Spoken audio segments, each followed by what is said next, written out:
বলো কালকে কি হয়েছিল, কালকে কেন ওকে বকেছিলে কেন? যে কালকে খেয়েছিল চিলি চিকেন, খেয়ে দিয়ে রাত্রিবেলা বমি করেছে, হুম কুমড়ো টুমড়ো সব উঠে গেছে, রাজা খেয়েছিল।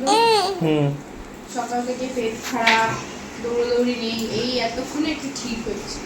আচ্ছা, কালকে কালকে রাত্রিবেলা ওই চিলি চিকেনের কড়াই চেটেছিল বলে একটা গৃহযুদ্ধ হয়েছিল, সেই ভিডিওটা তো সবাই দেখেছে। তাও এখনো পটি করেনি। আচ্ছা, ভাই আবার বকছে ওদিকে। তাও আর পটি করেনি।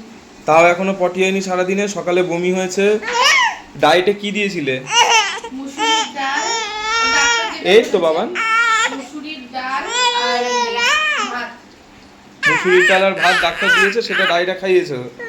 আচ্ছা, মেয়ের পেট খারাপ হয়েছিল তার জন্য মা। বাবান, দিদির একটা ভিডিও বানাচ্ছি, সবাই দেখছে তো। হ্যাঁ, তোমাকে দেখাবো তো সবাইকে, তোমাকে তো এখন দেখাতে পারছি না।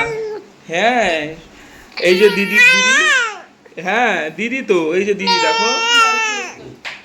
তা কালকে মোটামুটি ওই পেট খারাপ হওয়ার পর আজকে সকাল থেকে ডায়েট হয়েছে, ডাক্তার যেভাবে বলেছে সেই ডায়েট ফলো করা হয়েছে, তাই তো? এখন যে একটু সুস্থ। আচ্ছা, এখন আমাদের চিনি রানী একটু সুস্থ আছে। এই তো দিদিকে দিদিকে ডাকছে আবার।